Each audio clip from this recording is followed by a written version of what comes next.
Olá, galera, graça e paz. Estamos começando mais uma classe. Nessa classe de hoje, a gente vai estar falando sobre o capítulo 4 do livro de Apocalipse. A minha proposta é estar estudando capítulo por capítulo e a gente vai estar falando hoje sobre o capítulo 4. Necessariamente, o capítulo 4, ao meu entender, ele fala sobre o arrebatamento. Então, o tema principal dessa classe hoje é falar sobre o arrebatamento. Eu selecionei 4 pontos bem interessantes que você vai encontrar no capítulo 4 e no capítulo 5. E se você tiver alguma dúvida, você manda e a gente vai estar debatendo isso futuramente. Mas eu não quero me alongar muito nesses pontos, pois eu quero falar mais sobre arrebatamento e sobre a ressurreição dos mortos.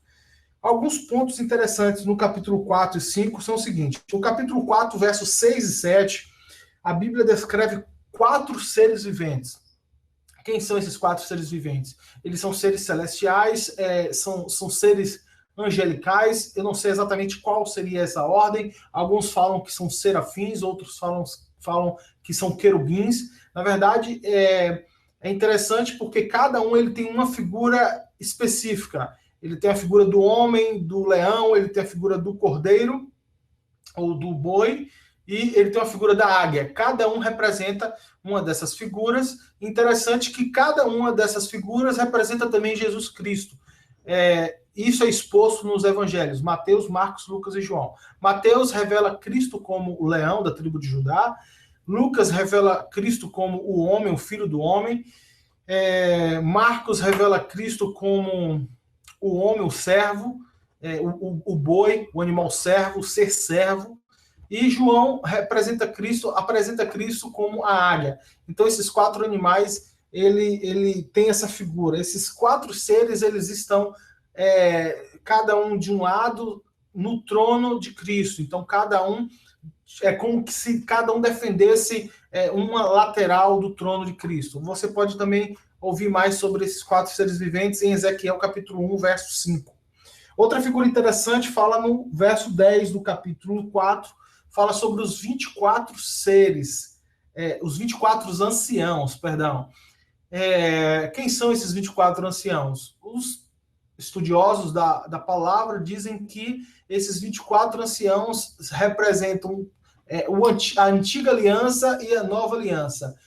Os 12 patriarcas de Israel e os 12 apóstolos de Cristo. Na verdade, a gente não tem nenhuma convicção exata sobre isso, mas a Bíblia relata sobre esses 24 anciãos. Então, são 24 seres especiais aqui que a Bíblia relata. No capítulo 5, no verso 1, a Bíblia fala sobre um livro selado.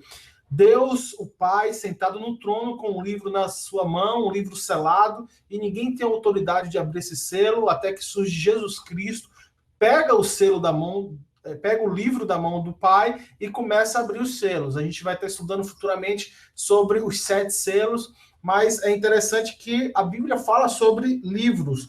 Então, o que esse livro representa? Pode ser o livro da vida. Na verdade, a Bíblia fala sobre diversos livros, principalmente no final do Apocalipse, a gente vai falar sobre isso futuramente.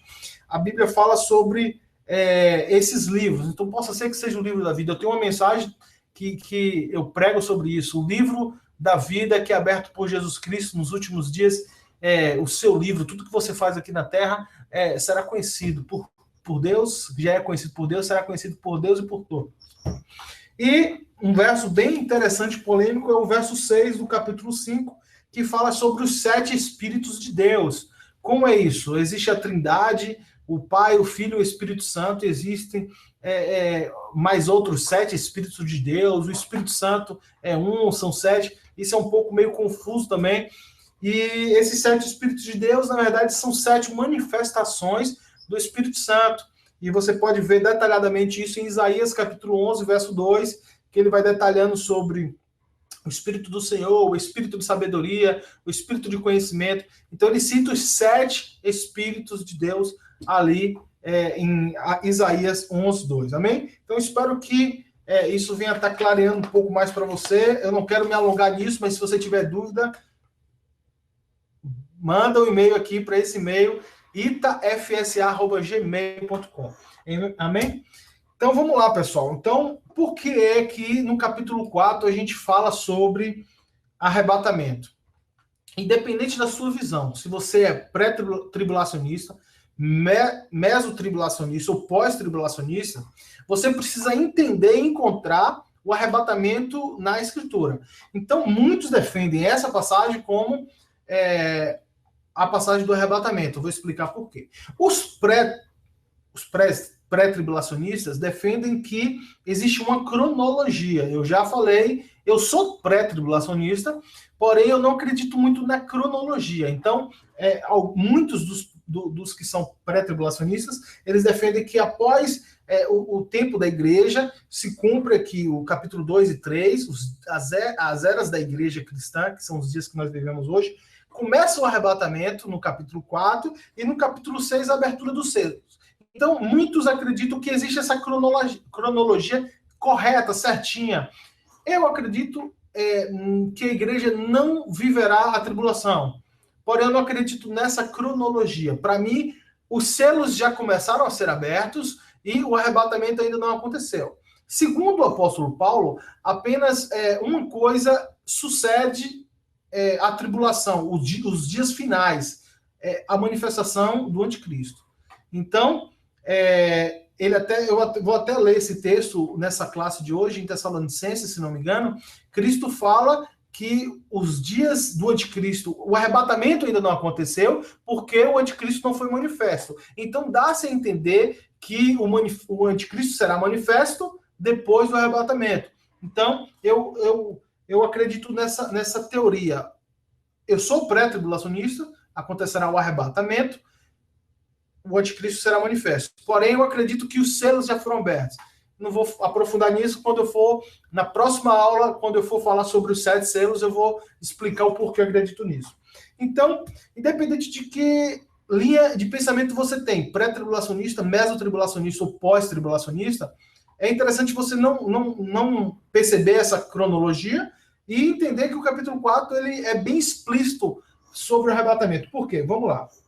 Alguns pontos são os seguintes. No verso 1 do capítulo 4 diz assim: depois dessas coisas. Por causa disso, muitos defendem a cronologia. Depois dessas coisas. Que coisas? Depois do capítulo 2 e 3, depois das 7 igrejas do Apocalipse, depois desses 2000 anos, desses milhares de anos que representa a era da igreja cristã, depois dessas coisas, olhei e vi que estava uma porta aberta no céu. Então, o apóstolo João, ele tem a visão, ele recebe a mensagem das 7 igrejas, depois dessas coisas ele viu uma porta aberta no céu e foi-lhe dito, e a primeira voz, como voz de trombeta, ouvira falar comigo, disse, sobe aqui. Duas frases, duas expressões bem interessantes. Porta aberta no céu e sobe para cá. Esse é o principal ponto que nós defendemos no capítulo 4 como o capítulo do arrebatamento. Não existe a palavra arrebatamento na Bíblia. Da mesma forma que não existe a palavra trindade. Você não vai encontrar em nenhuma concordância, porque não existe. Existe arrebatados, seremos arrebatados. Porém, nós entendemos que vai acontecer o arrebatamento, mesmo não existindo essa palavra na Bíblia. Da mesma forma que nós percebemos a trindade, mesmo sem existir a palavra trindade na palavra de Deus. Então, porta aberta no céu. Essa expressão, ela se repete no capítulo 19, no verso 11. Quando Jesus, ele volta com os arrebatados, ele volta com a igreja, Jesus está voltando para defender Israel na Batalha do Armagedon, na última grande batalha. Existe essa expressão novamente, a porta aberta no céu. Não agora para subir, mas para Jesus descer. Jesus está vindo do céu para combater o anticristo e os seus milhares de exércitos. E essa expressão sobe aqui. Você pode encontrar essa expressão novamente no capítulo 11, no verso 12, quando a Bíblia fala sobre as duas testemunhas, que muitos acreditam que é Moisés e Elias, ou Moisés e Enoque. A gente vai falar sobre isso futuramente. Então, essa expressão sobe para aqui, ela se repete em Apocalipse 11, verso 12, quando as duas testemunhas, elas estão mortas, o anticristo combate contra essas duas testemunhas, ela morre, elas vão estar durante 3 dias expostas para que toda a humanidade veja, e na cidade de Jerusalém, todo mundo acompanhará todos os acontecimentos dessas duas testemunhas, elas morrerão, e depois de 3 dias ouvirá uma voz no céu, como voz de trombeta, a dizer, sobe para aqui. Então essas duas testemunhas são óbvios, é muito óbvio e nítido isso, que elas são de Deus, e o próprio Deus chama ela para o céu. Então essa mesma expressão acontece aqui no capítulo 4. Muitos defendem esse capítulo 4, eu acredito nisso, que aqui acontece o arrebatamento, quando uma porta aberta será no céu, uma voz como de trombeta, essa expressão também é bem defendida. Nós vemos diversas expressões que falam sobre o arrebatamento e falam sobre a trombeta, o tocar da trombeta. Eu acredito que o arrebatamento acontece na abertura dos 7 selos. Um desses selos é o arrebatamento, pois é liberada essa trombeta e a expressão sobe aqui. Amém? Outra coisa bem interessante que os que são pré-tribulacionistas, como eu, defendem que a igreja não passará pela tribulação, é pelo fato da palavra igreja ela acabar aqui no livro do Apocalipse. Nós temos diversas passagens, eu não anotei aqui, eu não me lembro assim de cabeça quantas vezes a palavra igreja ela aparece no capítulo 1, 2 e 3 do Apocalipse, e a partir do capítulo 4 ela encerra.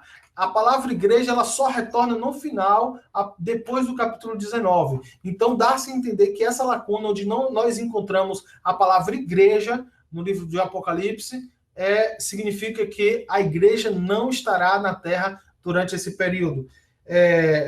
Isso é bem interessante. Vamos lá. Eu quero ler alguns textos e depois eu vou estar explicando melhor como é que vai acontecer. Na verdade, esses próprios textos que eu vou estar lendo agora, está em 1 Tessalonicenses, capítulo 4. Se você está assistindo aí online, você pode abrir a sua Bíblia agora. Tessalonicenses, 1 Tessalonicenses, capítulo 4. No verso 13, diz assim: não quero, porém, irmãos, que sejais ignorantes acerca dos que já dormem. Essa expressão já dormem significa os que já morreram. Para que não vos entristeçais, como os demais que não têm esperança. Ou seja, ele está querendo que Paulo está escrevendo aos Tessalonicenses para que você entenda mais sobre esse assunto. Aqueles que morreram, o que acontece com eles? Isso é bem interessante. A igreja precisa falar mais sobre isso, porque saber sobre isso nos gera em nós uma esperança. Nós vivemos nessa terra de passagem e às vezes nós esquecemos disso. Vivemos como que a nossa eternidade fosse aqui e queremos bens materiais e queremos viver uma vida de conforto. Não é errado que você deseje isso, mas você precisa entender que a nossa vida é eterna e que a nossa eternidade não é aqui. E esse assunto, essa conversa, conhecer essa verdade, gera em nós uma experiência. Isso é bem interessante. No verso 16, eu vou pular aqui alguns versos, vou ler o verso 16 assim: porque o mesmo Senhor descerá do céu com alarido, e com voz de arcanjo, e com a trombeta de Deus. E os que morreram em Cristo ressuscitarão primeiro. Verso 17. Depois nós, o que ficamos vivos, seremos arrebatados juntamente com eles nas nuvens, a encontrar o Senhor nos ares. E assim estaremos sempre com o Senhor. Portanto, consolai-vos uns aos outros com essas palavras. Então, isso aqui é uma grande palavra de consolo, de esperança. Nós entendermos o que vai acontecer pós a morte. Vamos lá. O que acontece hoje pós a morte? Segundo esse texto de 1 Tessalonicenses 4,13, o apóstolo Paulo ele está detalhando o seguinte: primeiro, existe um grupo que morre com Cristo. Esse grupo será arrebatado primeiro. É necessário você entender que existem duas divisões. Nós vivemos hoje o período da graça, o período da igreja, nós vivemos a nova aliança. E existia o período da antiga aliança. Todos os que morreram no Antigo Testamento, eles foram para o mesmo local, que era o mesmo ambiente, porém existia uma divisão. Isso é bem interessante nós entendermos sobre isso. A Bíblia, ela fala no Antigo Testamento sobre esse local de morte chamado Sheol. Esse local, a tradução para esse local seria inferno. Então, todos no Antigo Testamento que morreram foram para esse local de morte, que ele tem essa tradução como inferno, mas não é literalmente o inferno. Nós podemos ver isso melhor quando Jesus ele fala sobre a história do rico e do Lázaro, o pobre Lázaro, que morreu, e Cristo ele começa a mostrar a diferença. Dois locais, um de tormento, onde o rico estava, e o local chamado Seio de Abraão, onde o pobre Lázaro estava. E esse rico, o rico, nesse lugar de tormento, o inferno, propriamente dito, começa a conversar com o pobre Lázaro no seio de Abraão, num local de descanso. Então era o mesmo ambiente, que era separado por um grande abismo, e um poderia ver o outro e se comunicar. Jesus ele conta essa história. Então, no Antigo Testamento, todos que morreram em Cristo, mesmo sem haver Cristo, todos que morreram na esperança do Messias, na esperança do Cristo que viria, todos aqueles que morreram nessa esperança foram para esse mesmo ambiente, mas ficaram de um lado desse ambiente. Ficaram no local chamado Seio de Abraão. Nós chamamos esse nome. A Bíblia nos dá respaldo para chamar o Seio de Abraão. E todos aqueles que morreram sem a crença do Messias que viria, foi para esse local de tormento. Quando Cristo ele morre, com a sua crucificação, todos aqueles que estavam no seio de Abraão é resgatado por Cristo. Todos aqueles que esperavam Cristo, eles veem Cristo na sua morte, Cristo morre, e com a sua morte ele resgata todos aqueles que estavam no seio de Abraão e conduz para o céu, que nós chamamos hoje de paraíso. Por isso, em Efésios, capítulo 4, se não me engano, está escrito que Jesus, ele levou cativo o cativeiro. Então, muitos defendem que Jesus ele foi ao inferno e pregou aos que estavam mortos e resgatou aqueles que acreditaram nele. Eu não creio exatamente dessa forma. Eu creio que Jesus ele desceu ao local de morte, que é esse inferno, e levou cativo aqueles que estavam aqueles que estavam sobre o domínio de Satanás, o domínio da morte. Cristo ele leva cativo todo o cativeiro daqueles que estavam em Cristo, esperando o Messias que viria, aqueles que estavam no seio de Abraão. Cristo conduz todos aqueles ao paraíso. E por que existe essa mudança? E o que é que nos garante essa mudança? Cristo, quando estava na cruz a ser crucificado, o ladrão que estava ao seu lado, ele roga a Cristo que se lembre dele no dia que entrar no reino, e Cristo responde: hoje mesmo estará comigo no paraíso. Então, aqueles que morreram no Antigo Testamento estavam nesse local de descanso e hoje todos eles estão no paraíso, no céu, juntamente com os que morreram no Novo Testamento em Cristo. Aqueles que morrem sem Cristo, a salvação acontece apenas pela graça, através da fé. Se você crê que Jesus Cristo ele é o Filho de Deus e que a sua morte na cruz foi para a remissão dos teus pecados e que por mais que você viva aqui na terra, você jamais será santo o suficiente para conquistar a sua salvação, mas se você confessar os seus pecados e crer no seu coração que Cristo ele te perdoou e que você foi remido, você será salvo, você irá para o céu. Porém, se você não exerceu isso, você pensa que as tuas boas obras, a tua caridade vai te conduzir à salvação, eu quero te dizer que você não vai ser salvo. Você vai estar nesse lugar de inferno. Então existe essa divisão. Aqueles que estão no céu, hoje no céu, no dia que tocar a trombeta do arrebatamento, todos aqueles que estão no céu, eles mergulharão na terra com um piscar de olhos. Isso acontecerá. Eles ressuscitarão. E no momento que eles ressuscitarem, eles subirem, eles terão seu corpo glorificado. Primeiro acontecerá os que estão mortos em Cristo hoje. E em seguida acontecerá com os que estão vivos. Mas isso, irmãos, queridos, é fração de segundos. Nós não temos milésimos de segundos. Nós não temos como descrever, detalhar isso. Aqueles que estão em Cristo, eles descerão à terra, eles receberão... eles ressuscitarão e receberão o seu corpo glorificado. E nós que estamos vivos, nós subiremos e nós teremos o nosso corpo transformados. Nós teremos o nosso corpo glorificado e nós estaremos para sempre com o Senhor. Isso é o arrebatamento. Mateus 24, ele detalha também um pouco sobre como acontecerá o arrebatamento. Estará 2 moendo no trigo, um será tomado. Estará 2 deitados, um será tomado. O arrebatamento acontecerá no piscar de olhos, no momento que só o Senhor sabe esse momento. O Senhor, quando estava na terra, ele disse que nem ele mesmo sabe, nem os anjos dos céus, somente o Pai. Então, no momento exato que o Pai determinar, acontecerá o arrebatamento, a trombeta será tocada e a igreja, aqueles que estão em Cristo, serão arrebatados. Amém? Então, isso é o arrebatamento. E os que morreram sem Cristo? Todos foram arrebatados e aqueles permanecem mortos. O que é que garante isso? Capítulo 20 do Apocalipse. Então, vou voltar aqui para o final do Apocalipse. É bem capaz que a gente retorne esse assunto quando formos estudar o capítulo 20, mas eu quero ler o verso 4 e 5 para não estragar a surpresa do capítulo 20.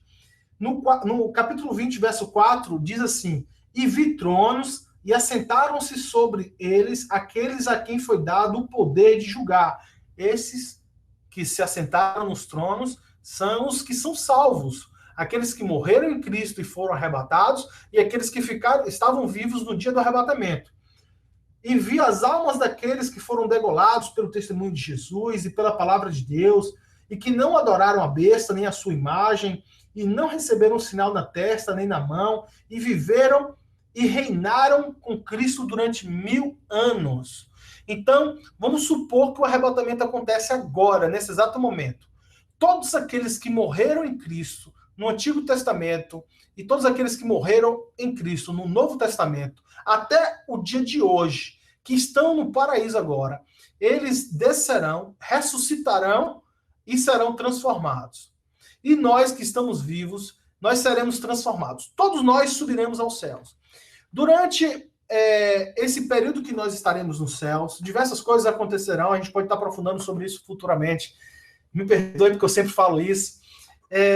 Mas acontecerá a bodas do Cordeiro, nós nos encontraremos com Cristo, Cristo estará nas nuvens, nós nos encontraremos com Cristo, nós estaremos participando de um grande banquete, onde nós receberemos os nossos galardões, nós receberemos hierarquias espirituais, tudo isso estará acontecendo. Durante todo esse acontecimento, a terra estará em conflito. O Senhor, ele se volta para Israel, e o anticristo ele é manifesto, as tribulações acontecem. Ah, mas eu sou mesotribulacionista, eu acredito que vai acontecer no meio, não tem problema. Tudo isso vai estar acontecendo no céu e aqui na terra vai estar acontecendo essas guerras, esses conflitos. Muitos estarão sendo perseguidos pelo anticristo aqui na terra, muitos serão perseguidos. Muitos relutarão, não receberão a marca da besta, serão degolados, como essa expressão fala.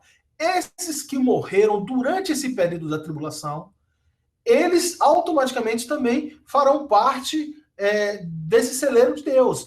A Bíblia fala em Apocalipse, lá na frente a gente vai ver isso, que eles estarão num local separados para receber esse corpo glorificado. Nós estaremos assistindo tudo isso. Então, aqueles que morreram durante o período da tribulação, antes do milênio acontecer, durante esse período de guerra, de conflito, do anticristo, quem morrer durante esse período faz parte da primeira ressurreição. Disso aqui que ele está falando. Isso tudo é a primeira ressurreição. No verso 5 diz assim: mas os outros mortos, aqueles que morreram sem Cristo, que não participaram da primeira ressurreição, que é o arrebatamento, que não participaram de tudo isso, não reviveram até que os 1000 anos se acabassem. Esses 1000 anos ele já está falando do milênio. Esta é a primeira ressurreição. Então, queridos, é interessante você entender que existe a primeira ressurreição e existe a segunda ressurreição. E o arrebatamento nada mais é do que um processo da primeira ressurreição. O arrebatamento é um acontecimento para aqueles que estão vivos experimentarem a primeira ressurreição. Por exemplo, eu estou vivo e o arrebatamento acontece agora. A primeira ressurreição está acontecendo agora. E como eu vou participar dela se eu não morri? então eu sou arrebatado e meu corpo é transformado e eu participo da primeira ressurreição. Você compreende isso?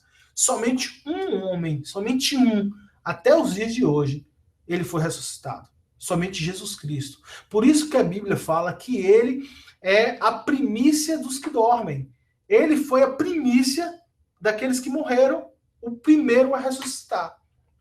Em capítulo 15, eu quero desafiar você e aconselhar você a ler o capítulo 15 de 1 Coríntios. São 60 versículos, eu não vou ler agora, mas ele detalha um pouco mais sobre a ressurreição, um livro bem interessante, um capítulo bem interessante para você aprofundar mais nesse assunto. Então, a primeira ressurreição, ela acontecerá e todos aqueles que têm parte na primeira ressurreição são chamados aqui pelo verso 6 de bem-aventurados. Verso 6 do capítulo 20 diz assim: bem-aventurado e santo aquele que tem parte na primeira ressurreição. Sobre este não tem poder a segunda morte, mas serão sacerdotes de Deus e de Cristo e reinarão com ele 1000 anos. O que é que acontecerá? No capítulo 19, quando essa expressão a porta do céu será aberta novamente, acontece no capítulo 19, Cristo, ele volta para defender Israel, juntamente com todos aqueles que morreram com ele no Antigo Testamento, que morreram com ele no Novo Testamento, que foram arrebatados, juntamente com todos aqueles que morreram durante o período da perseguição, da tribulação, todos aqueles que negaram a besta, todos aqueles voltarão com Cristo, com o seu corpo glorificado. O que significa essa expressão corpo glorificado? Significa que nós seremos em total semelhança a Cristo. Nós seremos mini-Cristo. A proposta do Evangelho é que nós íamos ser cristãos, mini-Cristo, mas nós estamos revestidos por esse corpo corruptível e nós não conseguimos obter isso. Nós somos salvos pela graça, mas nós não obtemos esse nível de santidade porque nós somos revestidos com um corpo corruptível. Mas pela graça nós recebemos essa bondade de Deus, esse favor imerecido, e nós seremos revestidos por um corpo incorruptível, e nós seremos literalmente semelhantes a Cristo. E aí Cristo vem, ele derrota o império de Satanás, ele lança o anticristo e o falso profeta no lago de fogo e enxofre, ele aprisiona Satanás durante 1000 anos e implanta aqui na terra o seu milênio, o seu reino, onde todas as nações viverão como hoje vivem, as mesmas nações que nós vivemos hoje, Brasil, Estados Unidos da América, a Europa. Claro que aquela parte da Ásia estará bem devastada por causa das guerras, dos conflitos, mas o Senhor restaurará, o Senhor implantará o seu milênio, o seu trono, onde é Jerusalém hoje, e Cristo reinará, assim como Davi reinou. Davi ele é tido como o melhor rei de Israel, sucedido por Salomão, o rei mais próspero, onde o reino de Israel cresceu de maneira enorme. Cristo estabelecerá o seu reino em Jerusalém e será o melhor rei que já reinou sobre Jerusalém, sobre Israel. E todos nós que estaremos com o corpo glorificado, nós seremos sacerdotes de Deus e reinaremos com ele. Cada um daqueles que foram arrebatados, estaremos com o corpo glorificado aqui nesta terra e falando das coisas de Cristo. Nós estaremos pregando sobre Cristo, alertando os povos: olha, Satanás, ele está acorrentado, ele ficará acorrentado durante 1000 anos, mas ele será solto, e quando ele for solto, ele vai começar a persuadir as nações novamente. E nós estaremos alertando os povos acerca daquilo que acontecerá novamente. Nós seremos os pastores das nações com o corpo glorificado, querido. Então isso é maravilhoso. Então quando eu começo a pensar sobre esse assunto, isso gera uma esperança no meu coração. Isso gera um desejo de permanecer em Cristo, de participar desse momento.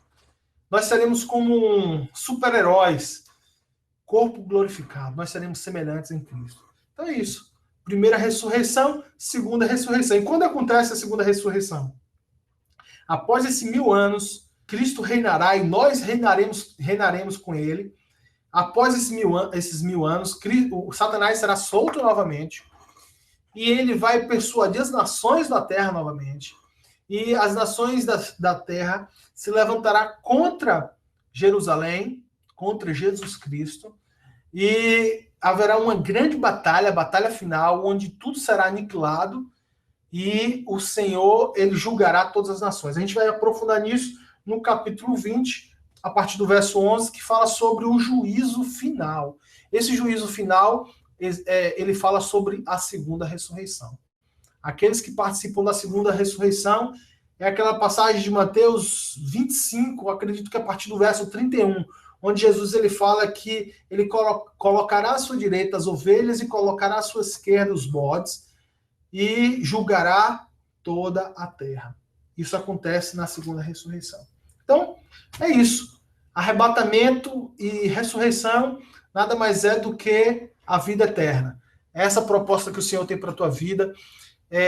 Eu acredito que nós seremos arrebatados antes da tribulação, mas isso não importa. O importante é que você esteja preparado. Você está preparado? Você está pronto para experimentar dessas grandes maravilhas que o Senhor tem preparado para você, planejado para você? Grandes são os planos do Senhor, queridos.